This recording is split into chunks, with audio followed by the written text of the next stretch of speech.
Hello, I see people joining quickly. That's wonderful. I'm gonna go ahead and give everyone a few moments just to join us, get ready, kind of get settled in. If you are here for authentic assessment in the age of AI, you are in the right place.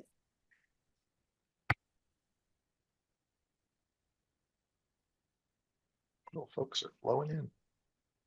All right. Oh, yeah, and we have lots of folks here. I'm so glad you could join us. All right. While you are all kind of getting here, joining the team, I will go ahead and introduce myself. I am Leslie Allen Essex. I am the Senior Marketing Manager of Technology here at Macmillan. Basically, that means I get to talk with wonderful folks like Sarah, Scott, and Lisa about big picture thinking, and I get to talk to you all. And I am joined by some pals here. I'm going to go ahead and let you all introduce yourselves. Um, Natalie, you want to introduce yourself first? Yeah. Hi, I'm Natalie, and you've probably been to one of these webinars. You've seen me here. I am going to be in the background helping with questions. I am an associate marketing manager here at Macmillan, and I get to hang out again with all of our peer consultants. So these are folks who have a special relationship with Macmillan, where they graciously talk all about the cool stuff they're doing in the classrooms with us, and then we get to bring all of that stuff to you all.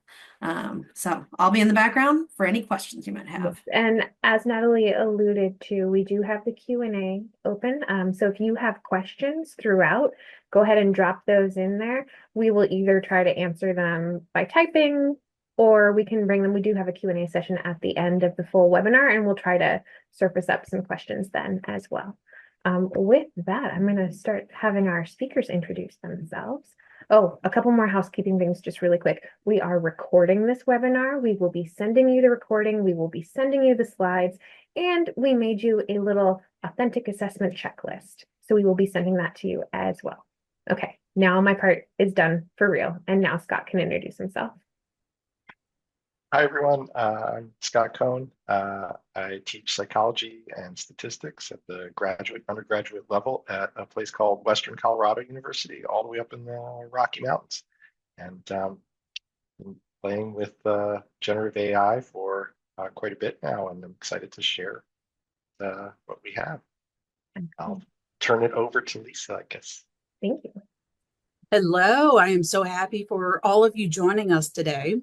In my current role, I am the Director of Artificial Intelligence Strategies at Eastern Kentucky University. And prior to that, I worked as a STEM-H instructional specialist in our Faculty Center for Teaching and Learning, where I was able to draw upon 10 years of experience teaching general chemistry lectures in the large lecture format.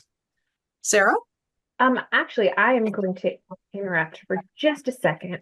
Sure. What I'm going to do is invite you all to participate with us. So, you should see my screen.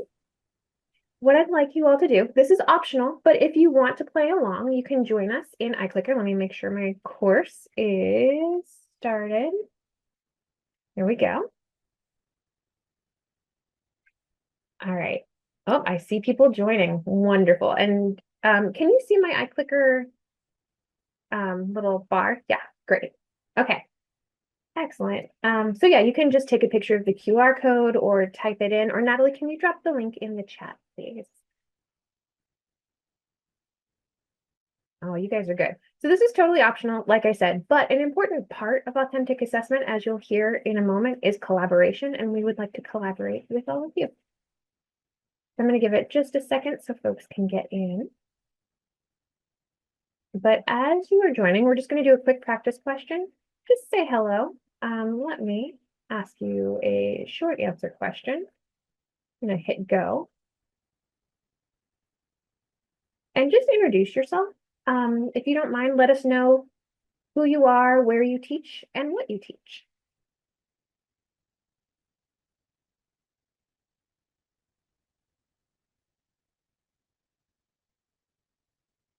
And Natalie will be keeping an eye on the Q&A if you need the link again or anything like that. Take a look at our list. Leslie, can you throw the link into my chat because I actually can't send it in the chat with my permissions at the moment. Oh my goodness. Yes, let me do that. Here, let me go back a slide really quick.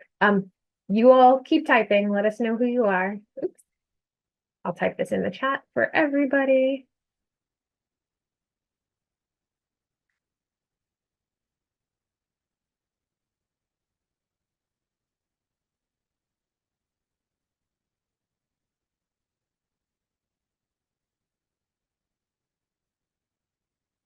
Sorry, I'm typing very slowly.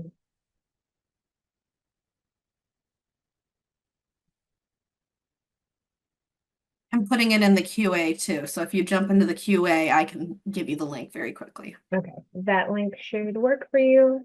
We've got some responses. Okay, great. I'm going to return over here. Let's take a look at our results. Got some psychology folks. Make this a little longer so you can all see. I'm just going to scroll through quickly. Got English. I love that we have such a diversity. Nursing. Oh man, there's a lot of you. Excellent. Physics. I like that we have a nice balance of a lot of different disciplines. I think that's going to make our conversations today really fruitful. And you are all very excellent at using iClicker. This is great. Okay. I'm going to go ahead and stop this, but thank you so much. And we are now, Sarah, would you be so kind as to introduce yourself? Absolutely. My name is Sarah Gray. I'm a learning research manager here at Macmillan Learning, and I'm part of the learning science and research team. And my team spends a lot of time, as the name suggests, conducting research on best practices in learning science, as well as collaborating really closely with our Macmillan colleagues on how to best infuse evidence-based practices into our products and meet you guys where you are all at, because what works on paper doesn't always work on practice. So we're really specialized in bridging that gap and bringing that information to you. So with that, Leslie, would you like me to go ahead and dive in? Let's go for Excellent. it. So I'm going to start with a definition of what we're even talking about. What is authentic assessment? So there are many definitions out there in the literature, but in essence, the bulk of these definitions boil down to several key components, which we have highlighted here. Even though implementation of authentic assessment can vary wildly depending on your discipline and the unique needs of you and your classroom, at its core, these components are at the heart of authentic assessment.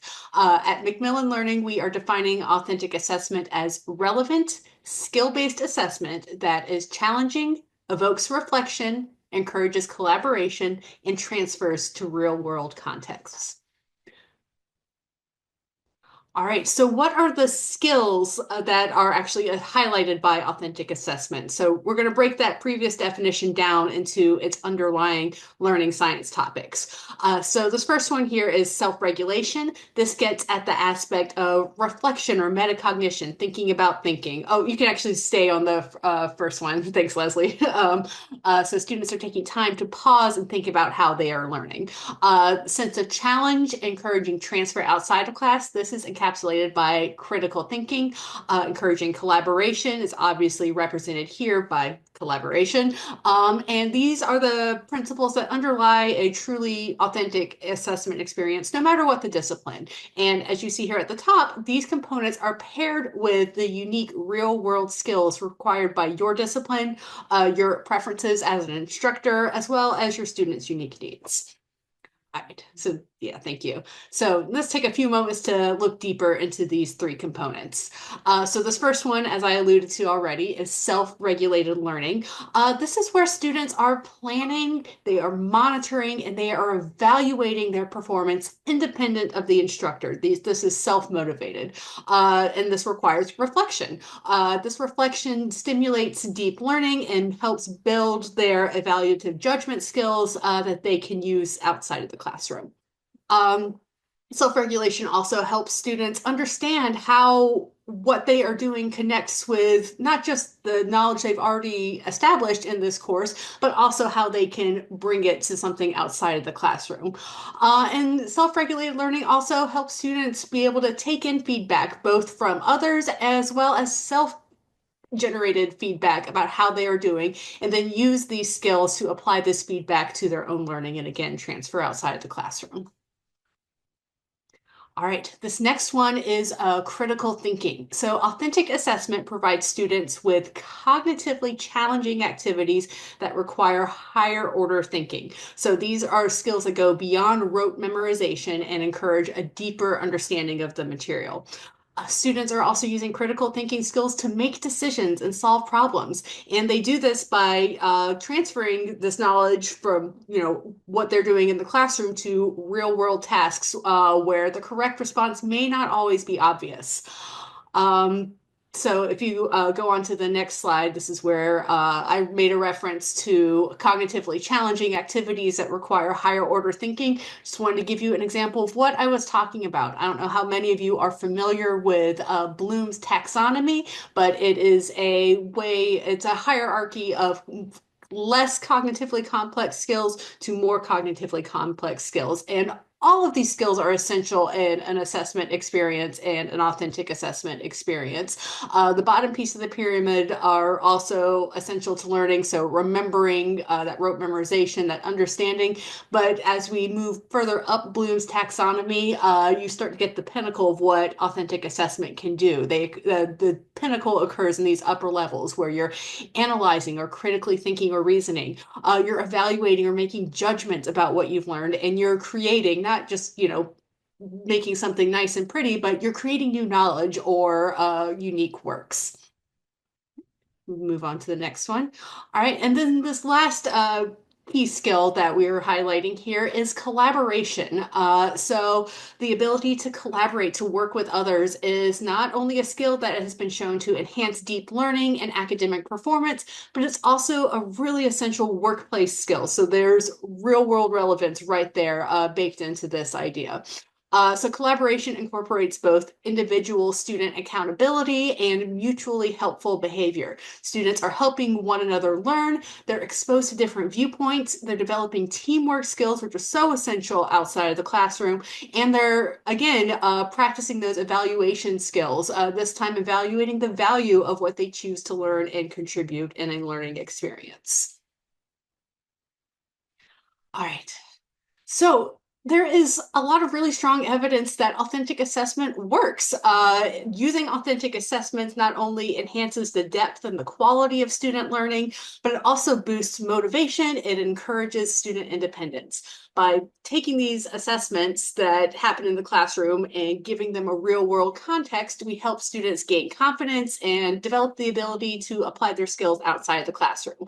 So this not only supports their academic success, but also prepares them with the practical abilities that they need to succeed once they leave the classroom. But given this, there are barriers to implementation. So I've grouped them into two broad categories here of logistics and attitudes.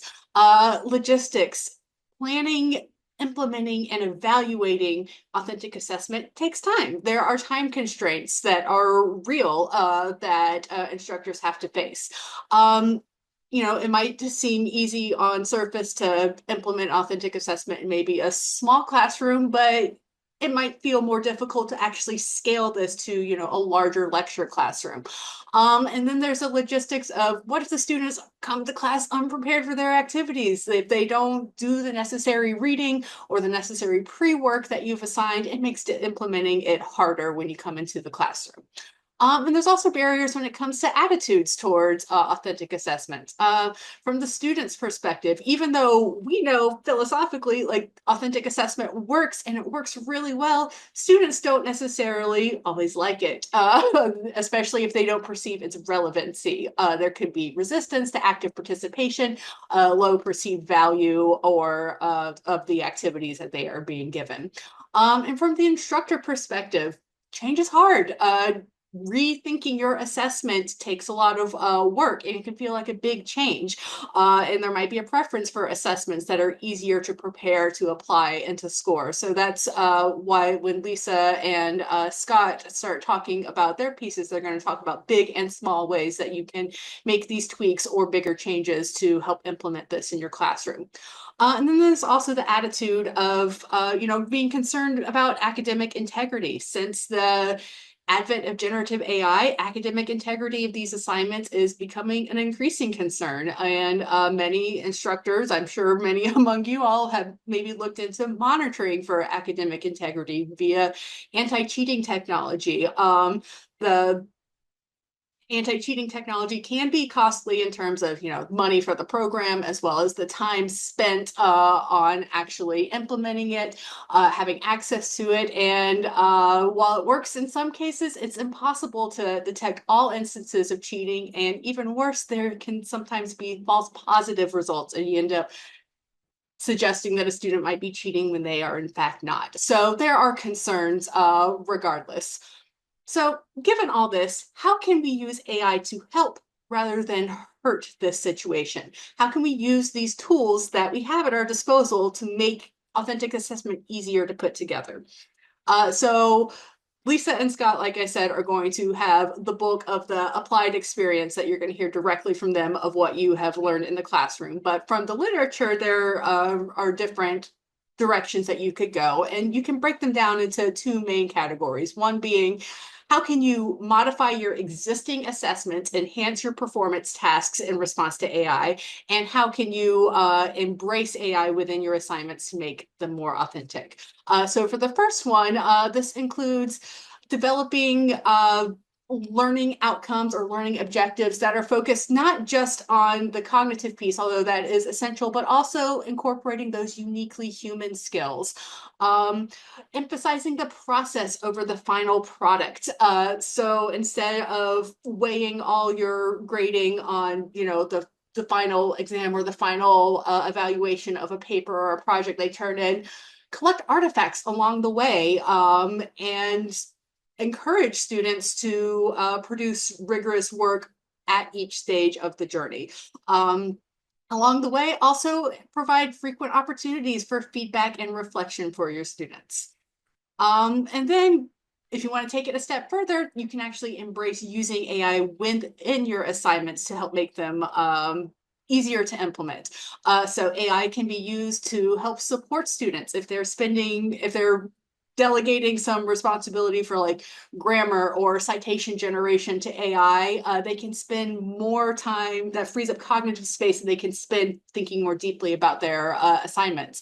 You can use AI to integrate and evaluate the AI outputs and encourage students to use their self-regulation skills, their critical analysis skills to judge the output of AI along the way, if you choose to include that within your assignment.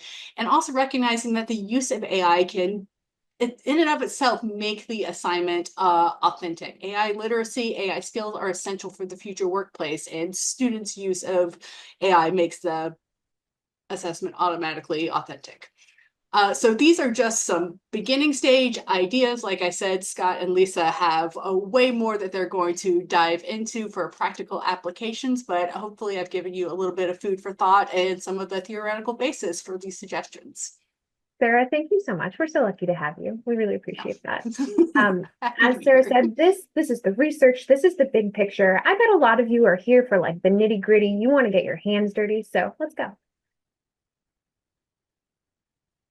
All right, I'll start this off. I wanted to point out to folks here that we're both Lisa and I are going to be showing you kind of concepts or ideas, things that you can implement immediately. In fact, we're going to try to implement those things immediately. And I'd like to differentiate that because I want to show you how you can use generative AI very easily to kind of enhance what you're already doing. And I know that Lisa's going to be showing you how you can get your students to use generative AI to enhance what they're already doing. But I titled mine is just getting more out of what you already have. So I assume many of us face these same kinds of issues. in non-introductory level courses, introductory level courses tend to have textbooks have great resourcing, and so we don't wind up with these same kinds of issues. But in non-introductory level courses, I'll find amazing content that is just completely lacking assessment. It could be a really good book with like limited instructor resources, or maybe there's just no instructor resources, or maybe there's no book at all. I teach courses in evolutionary psychology. I'll teach out of Dawkins or Wright or something like that. And so we don't have very much. And if I want to get more out of that, I'd like to show you how to use generative AI to assist. My volume's a little low. Uh-oh. I selected from my health psychology course that I taught last fall. This is something that I did. I had taught health psychology. Are you still able to hear me, or is it way too quiet? Still good? Okay. No, you're much better. Thank you. Okay. I teach out of Rick Straub's book. I taught health psychology for like a decade at the university that I'm at, and then I'm so glad I were able to hire a health psychologist to teach the course, but she went on sabbatical last fall, and so I, as the only other person that had taught health psych, went right back to my textbook. And I don't know, I went, maybe there's more resources, maybe there's something. I certainly couldn't use what I had 10 years ago in the classroom today, but I knew I wanted the same textbook, and I knew it was probably one of the better resourced books. What really drew me to the textbook is that every single chapter in the Straub text begins with a real story about a person that is then woven into the chapter. I pulled one from the chapter on cancer here. It's Sarah's story. Others are actually like about Rick's family, other people he knows personally. And I want to know, like, how do I get more out of this? Like, I fell in love with the book because of these engaging chapter intros. Students also find them interesting, but it's just kind of a story. Afterwards, you move on to the chapter. Maybe it motivates you to read. But what happens next? Let's see. This was the original assessment that was provided in the test bank resources. And you can see there's a direct relationship to a story about somebody's battle with cancer, and just asking them about these very basic concepts. Just simply discuss these concepts, how they affect health, something along those lines. This is so boring. It's boring enough. You could just ask generative AI to answer the question. It gave me more. You can ask it to give you less. You can ask it to bullet it out. You can say, this sounds too much like Gen AI wrote it. Can you try it again? I mean, you can play with this a bunch of different ways, but I'm pretty sure anybody teaching health psychology before Gen AI, this is an A on the assignment, right? They're getting full credit. It's not something I can do anymore. Let's see what we can do though. The first thing that I point out, and I've done this in my evolutionary psychology course, I've done this in my behavioral pharmacology course, and I did it in health psychology, which is why limit ourselves to just a single story about a person with cancer? I just plugged Sarah's story in and said, can you make another story like this? And so here's David with lung cancer, there's Amina with pancreatic cancer, there's Sven with colon cancer. Now I have 4 stories. This is really important because if I'm going to do some sort of in-class activity, I can't just hand everybody the same story from the beginning of the chapter, but now I can make 8 or 10 of these. I can break folks into groups. Let's see what we can do. I can begin by simply having my different groups look at these different stories of resiliency and compare and contrast differences. Maybe find a common theme related to perceived control or self-efficacy between all of the different stories. That's just an easy, like instant. I just took nothing and turned it into an in-class assignment. But I could go even better. I could try to get students to use those common themes that were identified by groups to kind of compare personal examples about how perceived control and self-efficacy might affect the health of a loved one. And so this is kind of a second part of the discussion. And ultimately, what I choose to do with my courses is I wanted to get them to think about ways that they could increase feelings of perceived control and self-efficacy that they might then be able to, from a position of experience, share with others. Not too difficult to turn this into a amazing in-class assignment. And then let's remember that at-home assignment that normally in class 10 years ago was me with a PowerPoint going through self-efficacy and perceived control. And now I have a full day of in-class activities, and I'm going to be able to send them home with something more.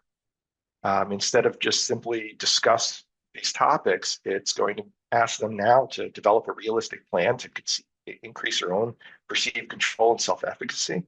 I'll challenge them to come up with easy ways that they can do this within a short period of time, within a week, to implement that plan and then reflect on the implementation of that plan. I think that this is incredible if you think back to this very basic low-level Bloom's question about discussing these key terms from the chapter to engaging in personal growth and reflecting on that personal growth. In terms of what we've done, as Sarah mentioned with Bloom's taxonomy, is we have just literally taken off, right? This has gone from a fairly basic assignment to something that is really engaging the student in authentic assessment. Okay. Even better, right? I asked AI to answer the question. I used Gemini just as I felt like it, wanted to see what happened. But I plugged that last piece in. Hey, I want to have a personal growth and all of this. And it's here's your answer. It basically says, I don't have any personal experience. It can give a hypothetical example, but it's not going to be providing kind of that full context of what's going on. And then the other part of it, you go, well, maybe someone's just really lazy and they don't want to do it. And I'd say, sure. I have assignments where students have to do things over the course of 1 or 2 weeks on their own. And someone could totally fake it. They could show up 10 minutes before class and update their journal or whatever it is that they're working on to document progress. But what I like so much about this modification to the assignment is that we've gone from very low level of motivation to kind of personally engage with these topics to an entire class session that's spent where students are seeing what they could do and giving them that inspiration and motivation to make that attempt, put in that effort to actually try to apply these things to themselves. All right. So I didn't want to spend too much time just like going through the breakdown of my own assignment. My goal is, especially in the behavioral social sciences, there are case studies for various things. And so I'd like you to think about an assignment that you're currently using, whether you teach political science and it's a summary of an election, or whether you're teaching in sociology or psychology. I know in clinical psych, one of the things that I've been doing is taking the boilerplate client case study and modifying that to make it either more or less subtle, to create comorbidity in disorders, things along those lines. So there's a whole lot, but I'm wondering if you would like to think for a second and just type in the answer box an assignment that you're currently using that you might be able to modify similarly. And when Scott says the answer box, we're back using iClicker. So you toggle back, either it's on your phone, it's in a different window. You can go ahead and drop your answer in there.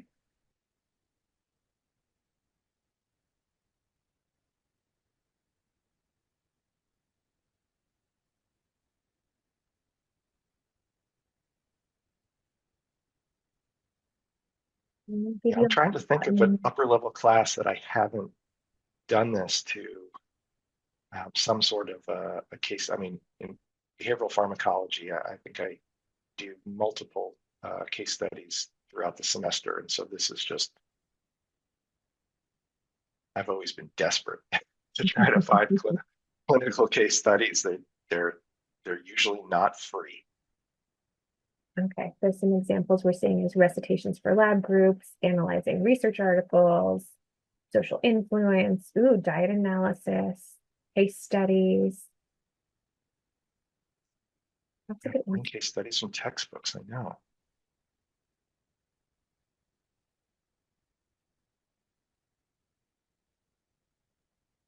Oh, wow. A lot of good use cases for this. This is wonderful. Mm. I'm going to leave this open for about 15 more seconds, 20 seconds, so you can go ahead and finish up your thought and just hit submit. See, someone does video essays and visual essays. That's fascinating. That sounds really cool. Yeah. Ooh, different types of voting. Epidemiological case studies. Yeah. Vulnerable populations. Yeah. Ooh, environmental science. I bet that is full of lots of examples to work with. Patient care labs. Aw, team building exercises. Love to see that collaboration. Yeah. All right, I'm going to go ahead and close this answer. Thank you to everybody who shared. Good stuff. Scott, did any of those stand out to you as anything that you're like, oh, wow, that's a really cool idea. I'd never thought of that. Well, I see that there's like a nutrition assignment. If you want to scroll down, I saw that there was some case study work. There was a fact-oriented. Sometimes we learn case studies, nursing students without risking personal health if info. Yes. Yeah. And again, as I said, a clinical case study, they're usually not free. The ones that are free have been floating around for decades. And the ability to just create an unlimited number of them is wonderful. Well, now what I want you to do is to think about how you're currently using that assignment. And if you were able to kind of create multiple case studies, how you might be able to revise the learning outcomes to now accommodate how you're changing your assignment. And again, we saw that. Oh, sorry, Scott, go ahead. Oh, I was just going to say, you saw my initial one was, PowerPoint for 50 minutes. And then here is your assignment, discuss the following, and, 2 to 3 pages or something like that.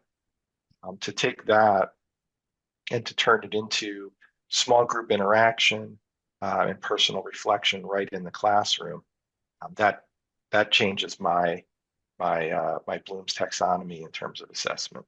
I mean, even what they're doing in the classroom is now far exceeding anything that I would do, that I had done previously as a take-home assignment. I would say understanding level is where it was. And certainly we are application and above here. I was just going to say, I've gone ahead and opened up iClicker. I see we have responses kind of starting to trickle in. I know it might take a second to think about this and type it in. So we'll give it just a moment as you all take some time and respond to this question.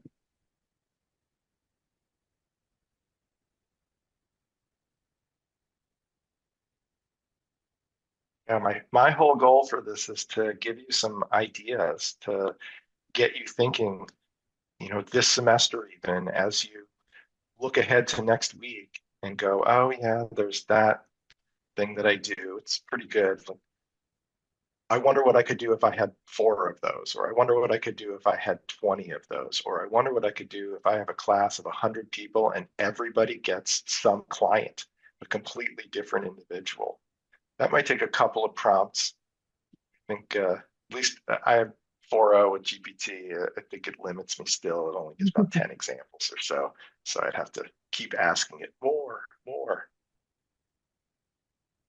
Oh, my favorite answer right now is I'm not a fan of student learning outcomes. They stress me out. I call that the winner right there. For sure. Student learning outcomes is another thing that you can ask generative AI to assist you with. Yeah, that's a really good point.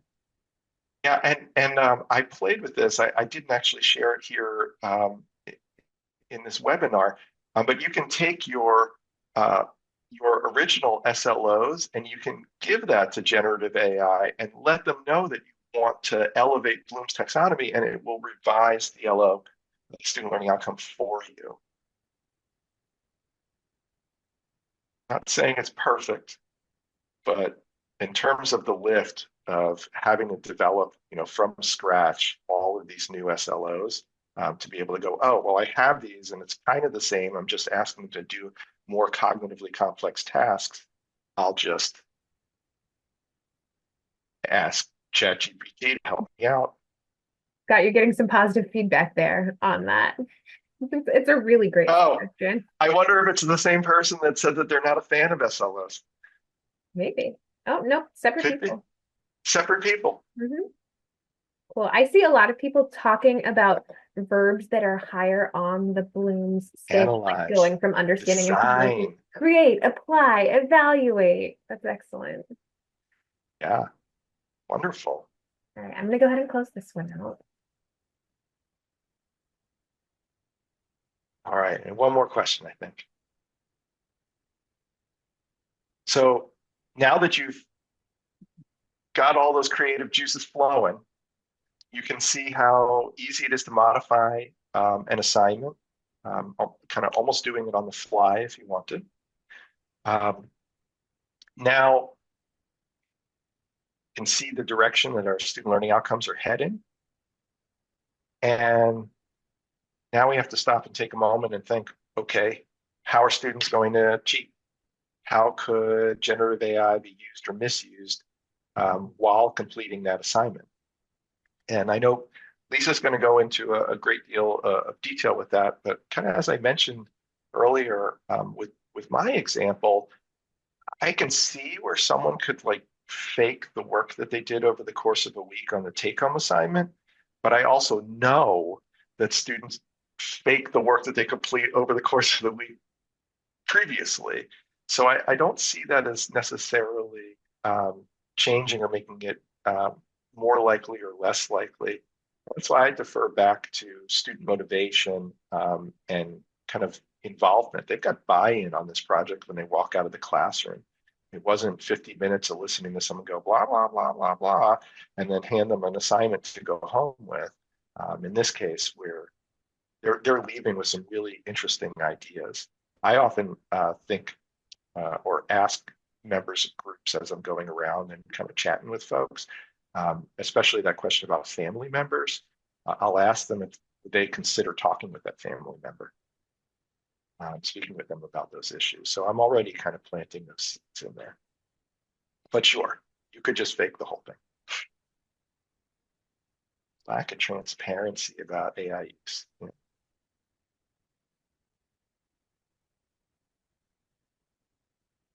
And it is true.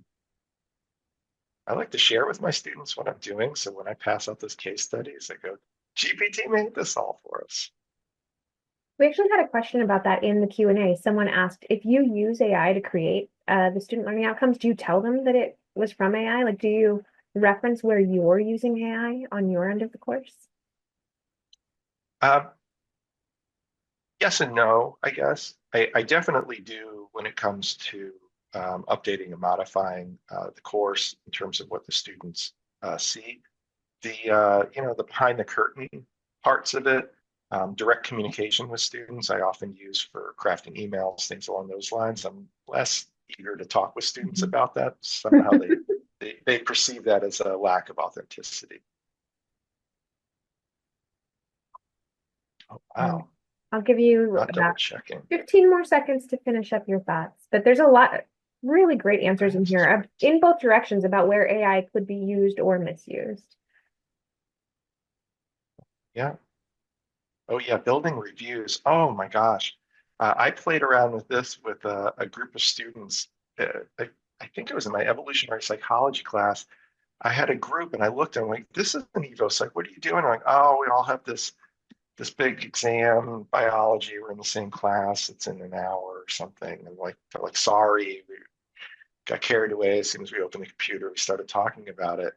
And I asked them to have, for future use, since it was an immediate exam, to build a study guide. Like, why don't you use your Gen AI to build a study guide?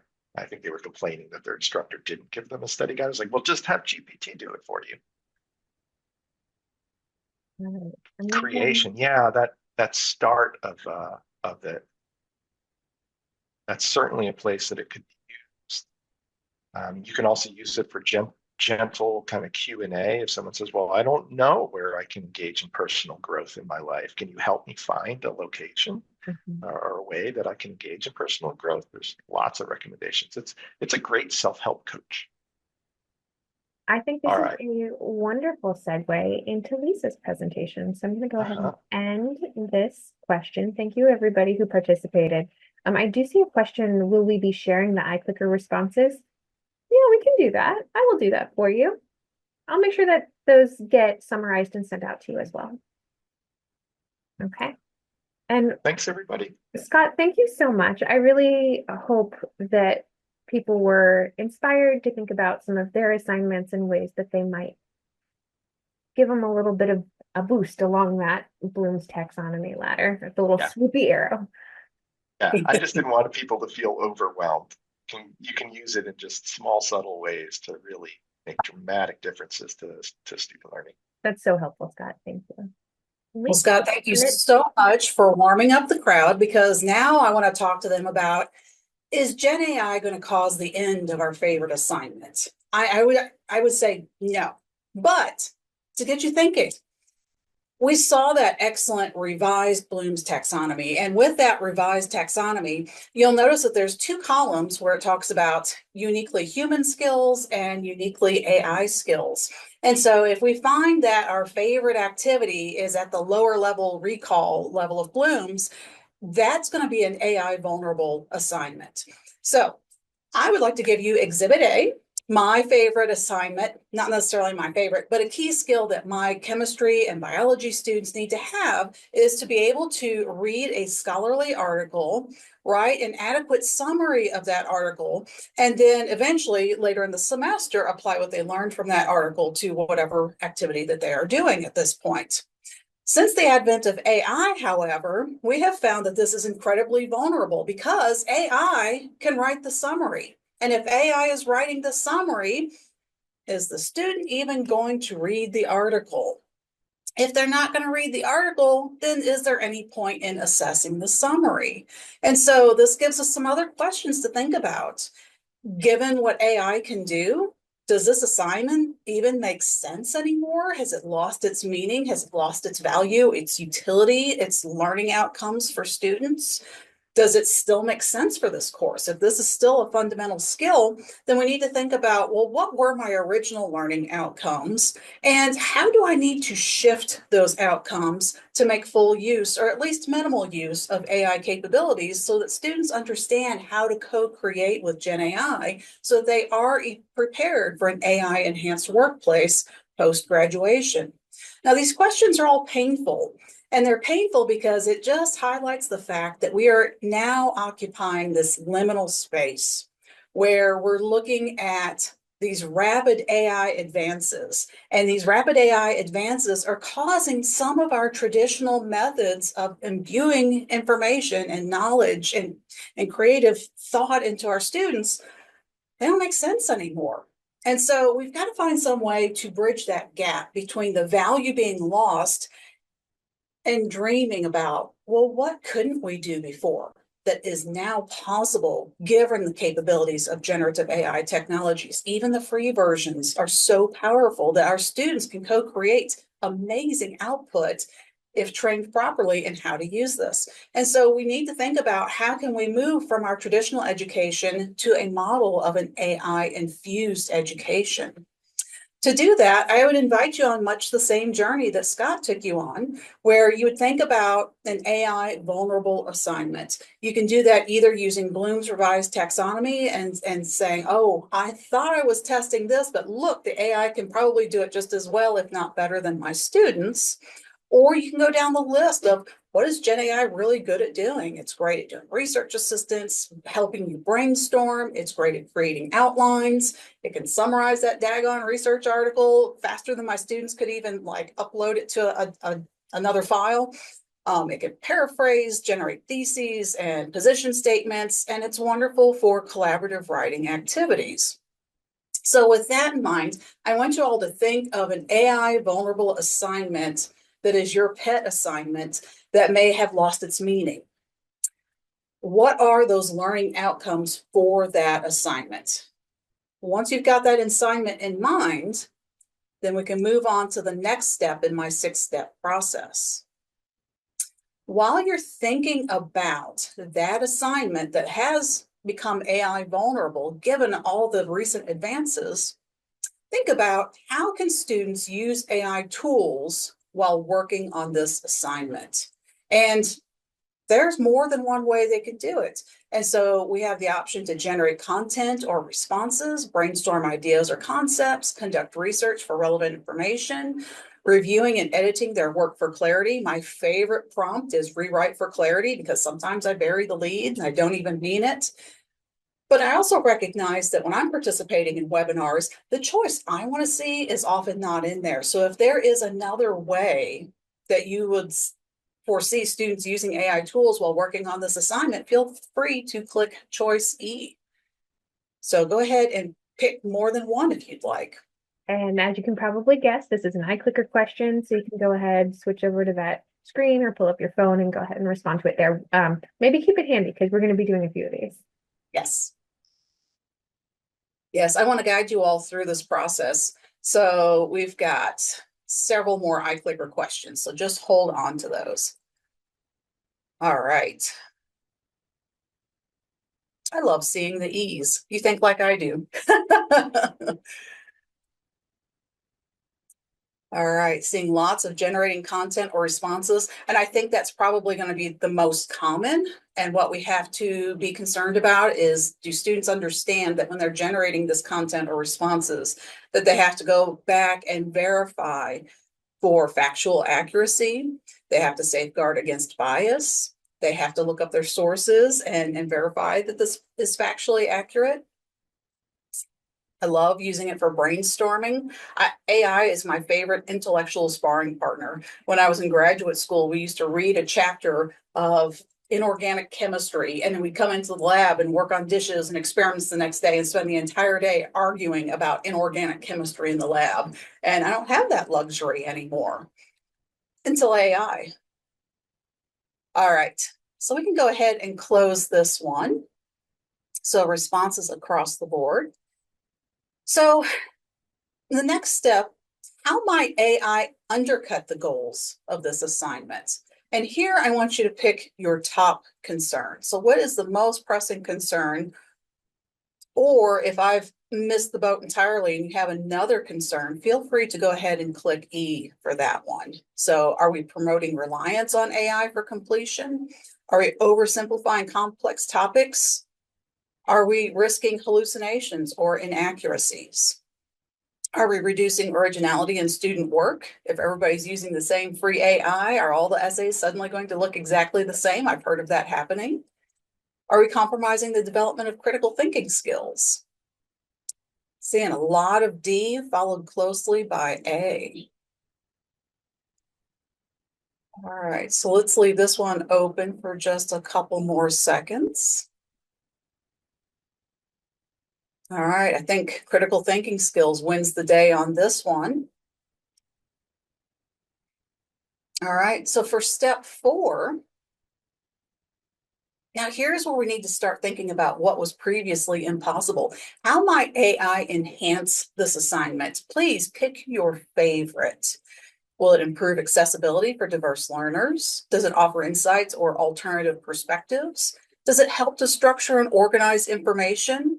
Does it assist in finding relevant sources or references? And keep in mind, there are boutique AIs that do specialize in this, so not all of them will hallucinate sources.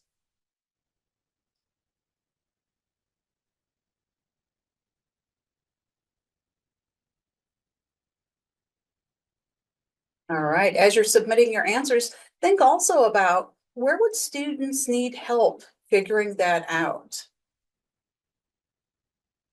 And if you want to drop that into the Q&A, feel free. And I'm also trying to build up a little bit of time so we can address the Q&A. We've got some great questions there. Okay, the most popular seems to be C, helping to structure and organize information. So for the fifth step, now thinking back to those student learning outcomes, prior to adjusting your assignment, where did your student learning outcomes fall? And this is going to be a target question. So pick an area on Bloom's taxonomy where your learning outcomes were previously. So prior to adjusting for AI capabilities. And for those of you who have not used iClicker before, you can, if you're using it on a computer, you just click wherever on the image you want. If you're using it on your mobile device, you can pinch and expand, tap. Just make sure you hit the send button afterwards.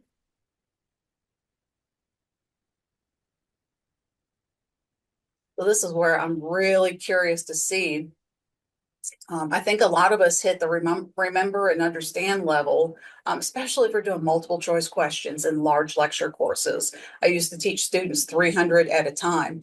And look at that, we are kind of all over the board. Now, this is where I'm really excited. So get this image in your mind, all right?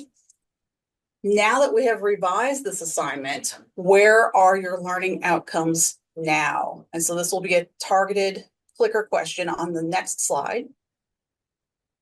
So after revising your assignment to embrace generative AI technologies, where are your learning outcomes now?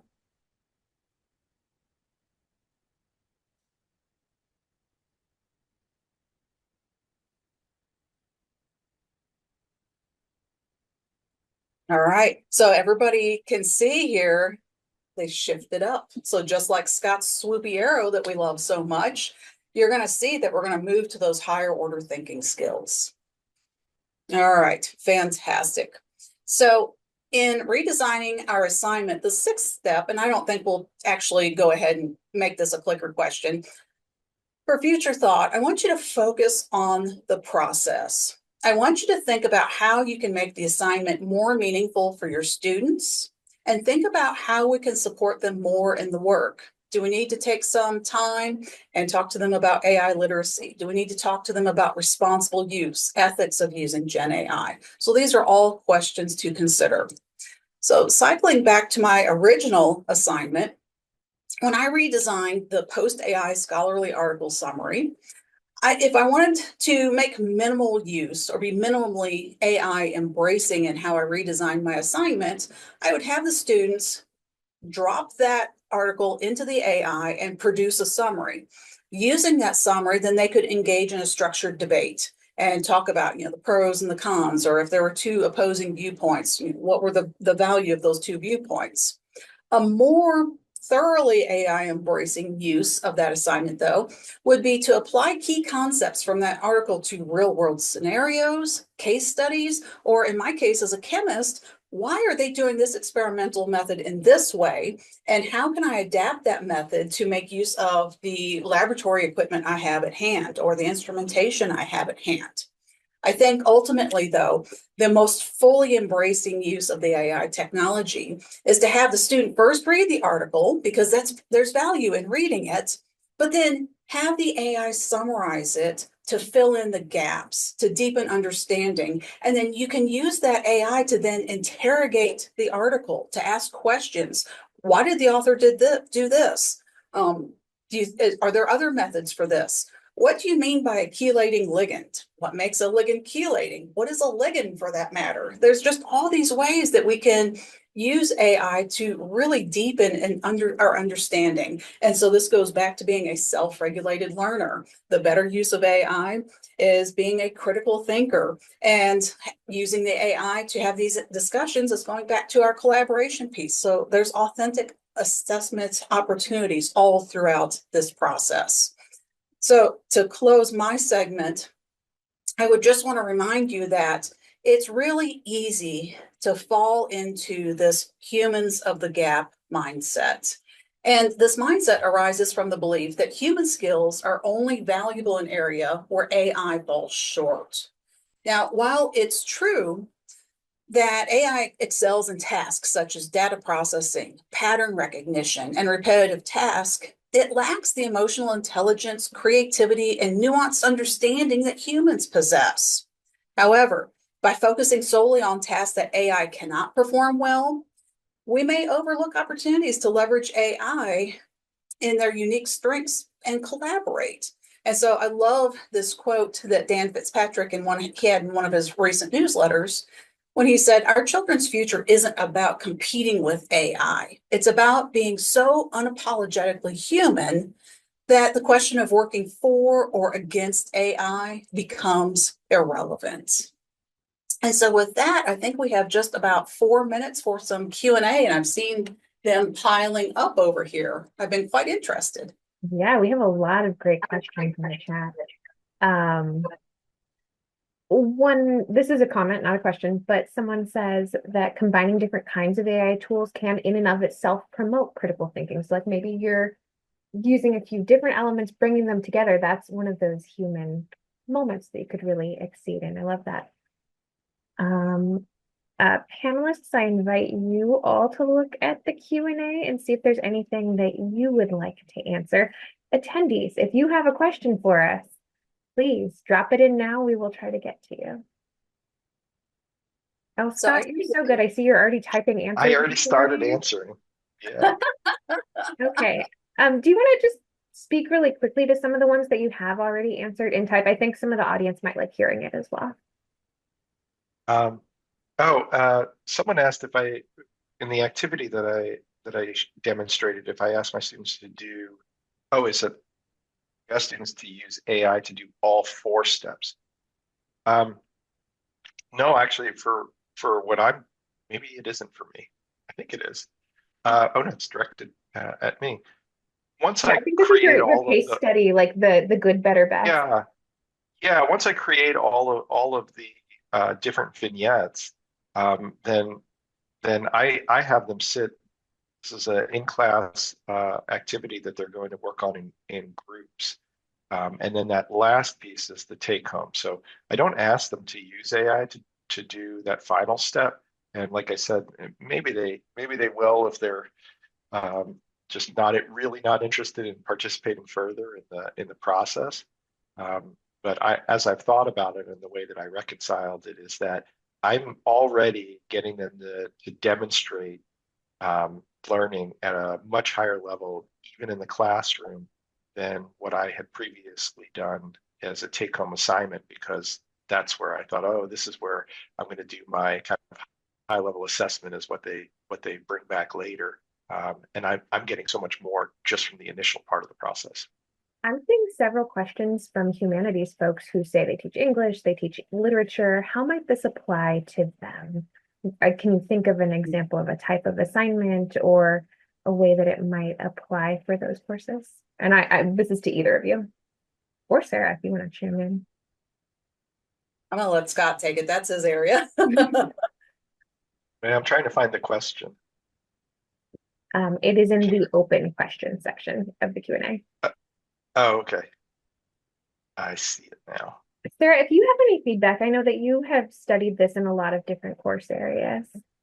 Yeah, what I would say, I actually had a really fascinating talk with some of our humanities authors last summer about this. And something that they were really honed in on was the idea of process over product.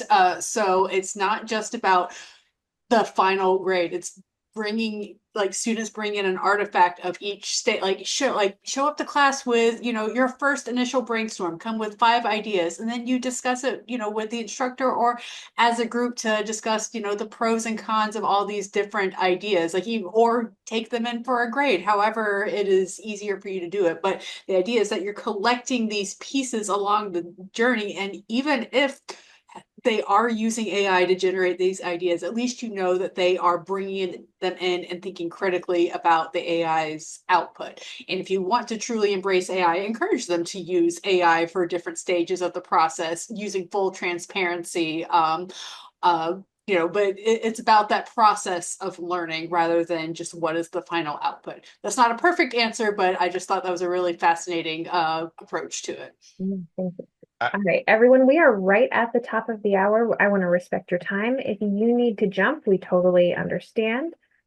We might hang on for just a couple more minutes and answer a few more questions here.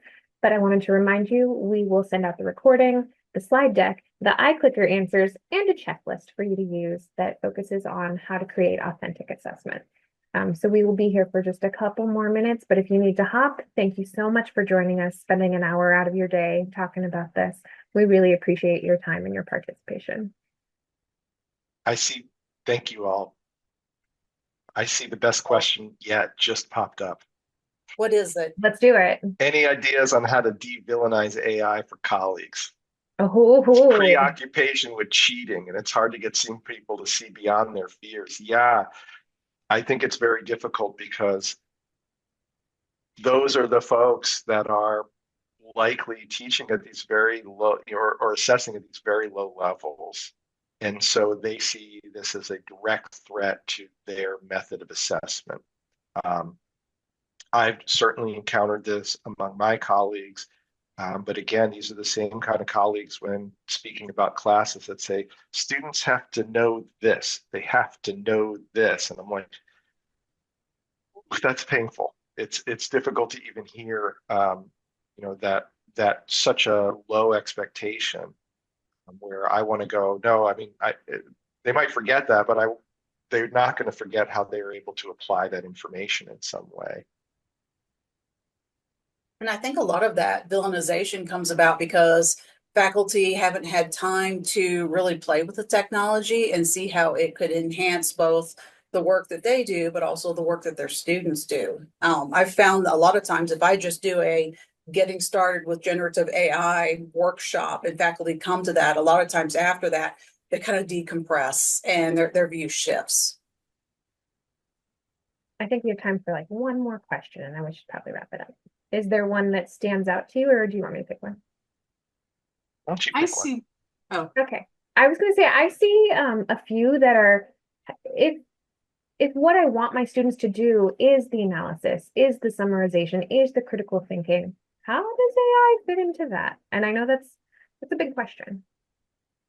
Yeah, and I think we really need to play on asking students to be, why are you here? What are you trying to accomplish with this class? Because we really need to think about that intrinsic motivation, because without intrinsic motivation and them seeing the value in the exercise we're asking them to perform, they've always cognitively offloaded to something else, whether it be copy paste from Wikipedia or just graphing everything on their calculator and submitting that. And so we really need to ask students, why are you here? What are you trying to accomplish?